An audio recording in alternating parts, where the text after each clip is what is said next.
thing about that question is when I sat down to answer it, I was like, I don't know, there's so many things I'm passionate about. Where do I start? You know? But you got to ask yourself the question. You've really got to name it. Second thing, how would you sum up your message?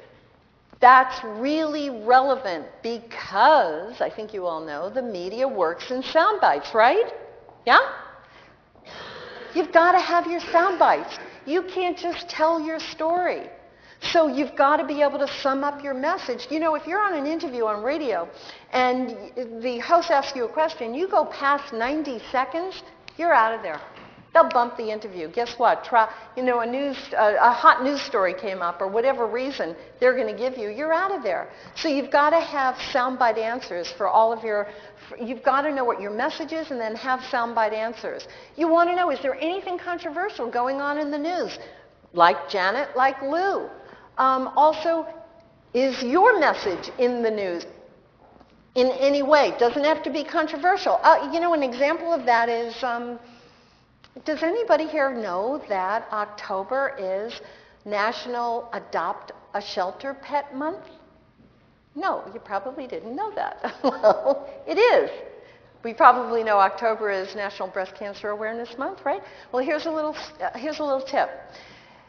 There's a Google Chase's calendar, C-H-A-S-E''S.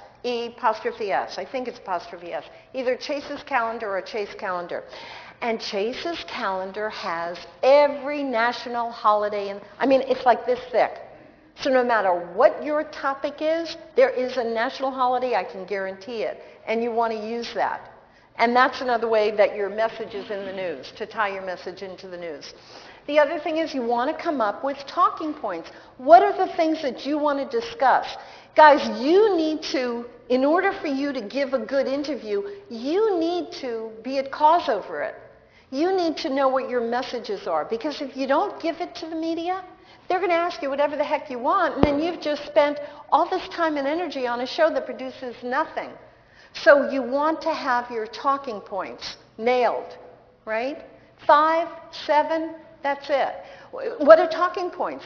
Okay, those are questions that you want the media to ask you so that you're able to get out your message. So you want to define what are your talking points. It's very, very key.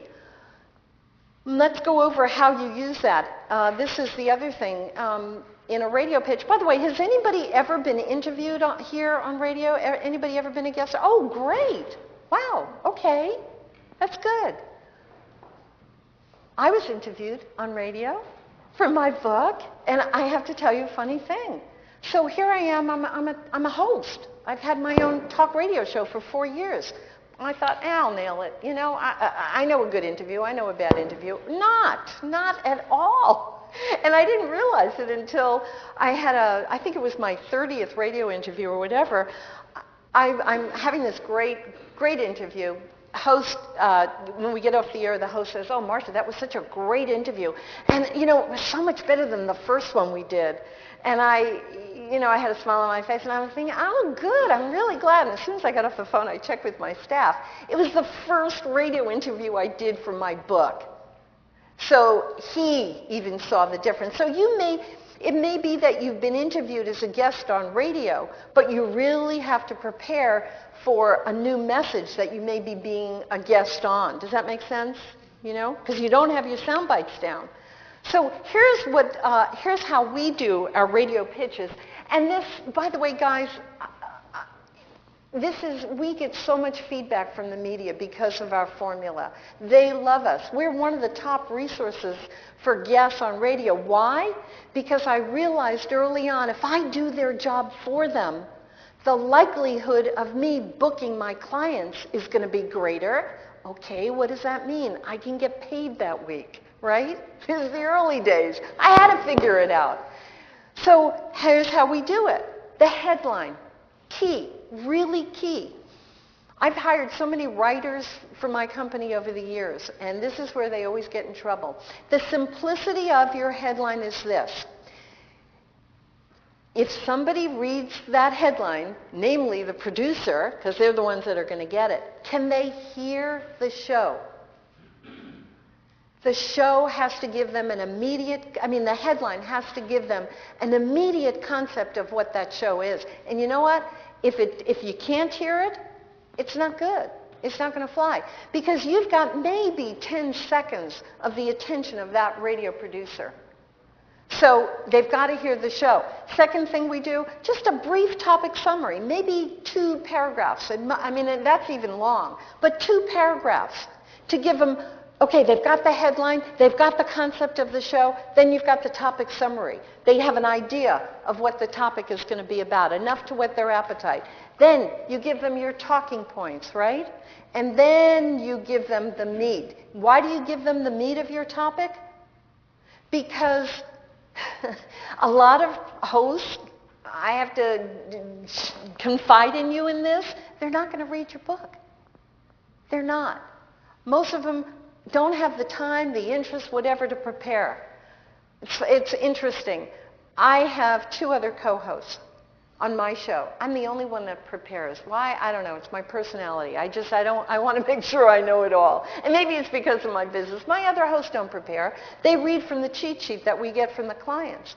So you want to give them all the meat so that they can conduct a good interview. Again, this comes from the basic theory of do their work for them, right? And then, of course, you want to give them the bio information that they're going to use to introduce you as a guest. So you really want to pump it up. Whatever great accomplishment you had, you want to make sure it's in that bio, okay? That's the format. Let me give you some examples, okay? And I'm going to give you this. I chose this particular client as an example for a reason. This is a dentist, Dr.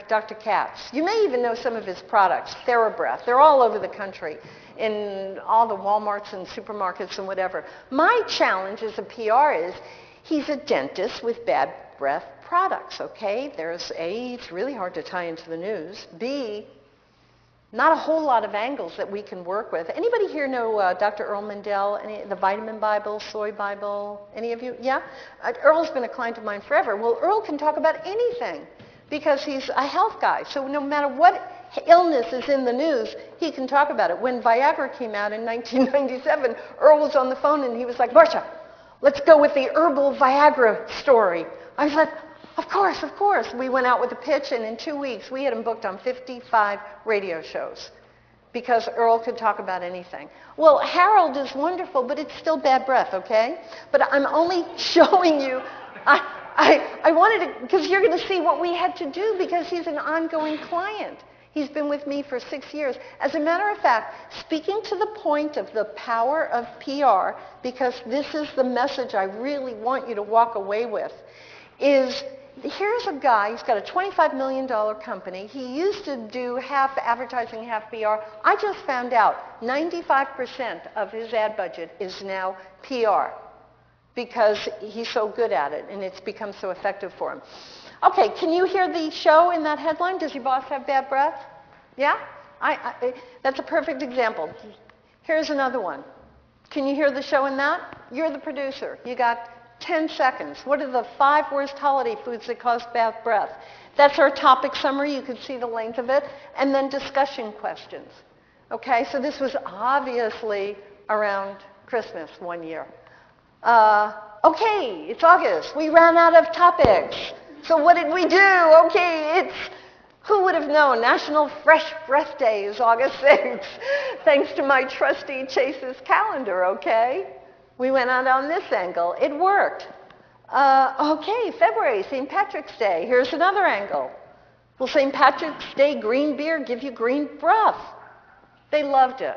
You know, because also, you know, FM stations love the entertaining. They like the information. They love the fast, informative, and entertaining format. So this kind of thing goes over really well with them. Here's another February one. Mind you, he's been on for years, so we had to keep coming up with stuff. Here's another holiday one. By the way, this is all true. It is bad for your breath. This one. This was great. This actually got us the opportunity to get him as a blogger with the Huffington Post. Any of you familiar with the Huffington Post? She's huge. Ariana Huffington is huge. We sent her this, we did a whole article for him on that. And he's now a blogger with them. But they love this. I mean, can you hear the show, the 10 Jeremy's? I mean, if I heard the promos for the show, I want to know what those 10 Jeremy's places are, you know? So there was that. New Year's, another angle, holiday angle. I'm pointing out these particularly because they're not easy. I think probably many of you would have easier ones to work with. This is not my dentist, by the way. This is an author of a book on natural treatments you've never heard of. This guy worked for a company that had systemic enzymes. He also had a book. We were challenged with booking him 30 radio interviews for a year. And the company was willing to pay lots of money if we could do that. So we had to come up with all kinds of angles. And this one obviously worked well. There's another one. You see that headline, Is Work Killing You? You can hear the show. You can hear what the conversation is. So that's the radio thing. This is what a local pitch would look like for local TV. This is a woman, is it ever too late to reinvent yourself? The same formula. The headline works. You get the immediate concept of the show. And then we have the segment questions, okay? This is just related to one of our clients, Darlene Quinn, She Reinvented Herself, the woman, we booked her on That Much Media, and now William Morris has requested a copy of her book. By the way, again, my only point is to say you never know what will happen.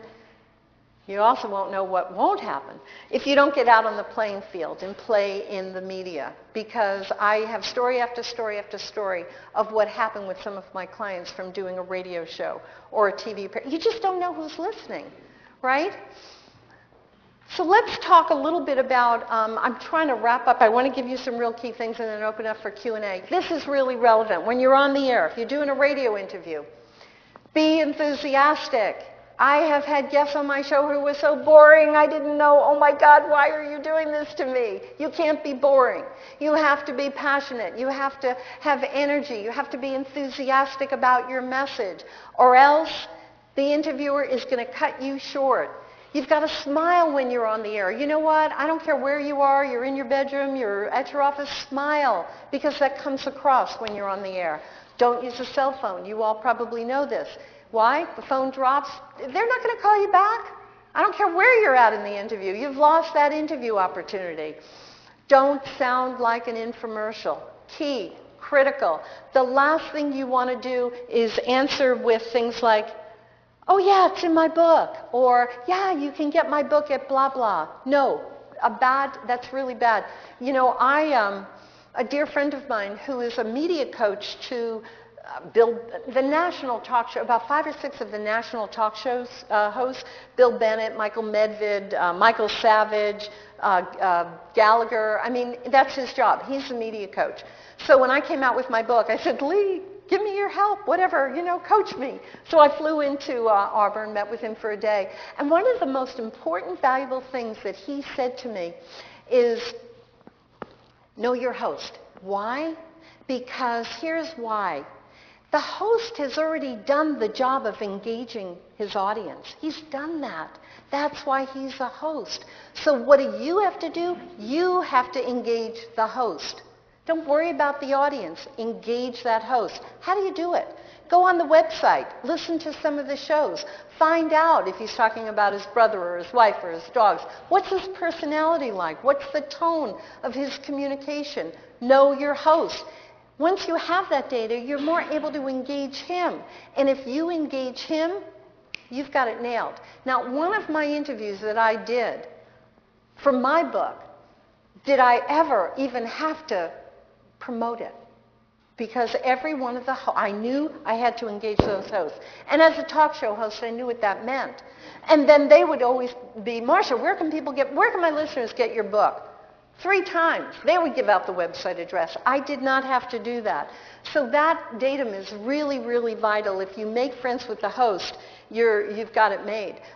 He was telling me the story about Laura Ingraham, he produced that show, and they had on an author who, I don't know, he had media coaching, and whoever the media coach was trained him to answer every question with, it's in my book, it's in my book, it's in my book. After the third, it's in my book, Laura, she cut him off so quick. That was the end of him on that show.